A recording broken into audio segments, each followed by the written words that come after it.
વિકાસ અધિકારીને અબડાસા તેમજ કચ્છ જિલ્લા સેવાદળ દ્વારા જે આવેદનપત્ર આપવામાં આવ્યો છે, જે મુદ્દાઓ તાલુકાના ગામડાઓને વિવિધ લગતા છે, જો સાહેબે અમને ખાતરી આપી છે કે 6 દિવસની અંદર આ કામ થઈ જશે, જો નહીં થાય તો અબડાસા સેવાદળ એક મોટો કાર્યક્રમ આપવાની તૈયારીમાં છે.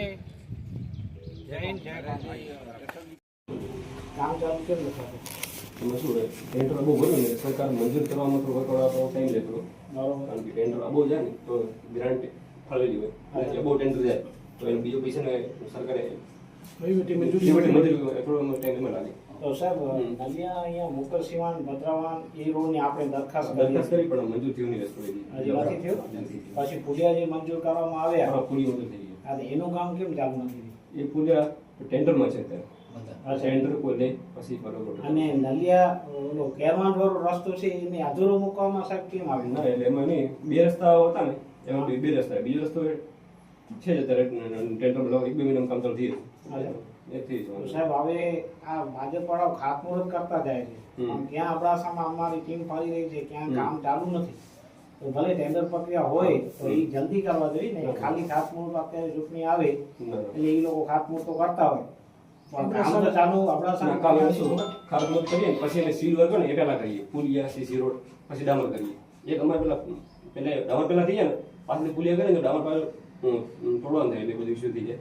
મુકર સીવાન ભદ્રાવાનમાં પુલિયા ક્યારે ખાતમુહૂર્ત થઈ ગયા, મંજૂર થઈ ગયા, હજી સુધી ટેન્ડરમાં જ છે. ટેન્ડરમાં શું કામ બહુ હોય, ટેન્ડર લેવાનું ઓછા, વિસ્તાર બાજુ આવી ગયો ટેન્ડર ભરે ઓછા માણસો એટલે માટે.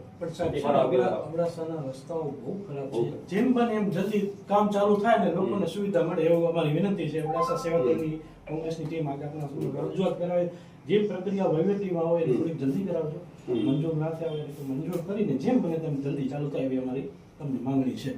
બરાબર ને? બાકી કઈ થોડો હોય બરાબર ને?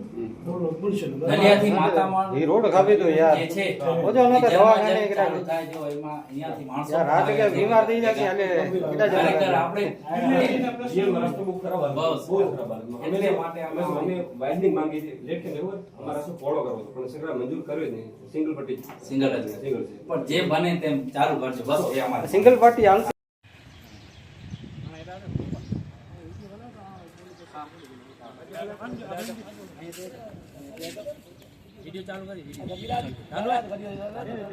આજે કચ્છ જિલ્લા કોંગ્રેસ સેવાદળ, અબડાસા સેવાદળ તેમજ અબડાસા કોંગ્રેસ સમિતિ તેમજ સમસ્ત ગ્રામજનો નલિયાના વિવિધ પ્રશ્નો, ગટરના પ્રશ્નો, સફાઈના પ્રશ્નો, પાણીના પ્રશ્નો, અર્ચન કંપનીના કામદારોના પ્રશ્નો, આ બધા પ્રશ્નો બાબતે અમે આવેદનપત્ર આપ્યું છે તાલુકા વિકાસ અધિકારી સાહેબને. આગામી દિવસોમાં અમારા સુરેશસિંહ જાડેજા 10 દિવસ પછી પાછો એનો રિપોર્ટ લેશે, ક્યાં કામ પહોંચ્યું, અને સંતોષકારક જવાબ નહીં મળે તો આગામી દિવસોમાં ફરી અમે કાર્યક્રમ જાહેર કરશું. અને નલિયાના વિવિધ પ્રશ્નો બાબતે અમારી લડાઈ સતત ચાલુ રહેશે. આ કોઈ પોલિટિકલ મુદ્દો નથી. અમે 7 મહિના પહેલાંથી નલિયાના પ્રશ્નો જાગૃત છીએ અને આવનારા દિવસોમાં પણ અમે નલિયાના પ્રશ્નો વિશે જાગૃત રહેશું અને સ્થાનિક લોકલ માણસોના કામ અમે કરતા રહેશું એવી અમે અહીંયાથી ખાતરી આપી છે. જય કોંગ્રેસ, જય સેવાદળ. હવે ભગવાન બોલે તો વિડિયો સમાચાર ના લઈને બોલશે ડોલો.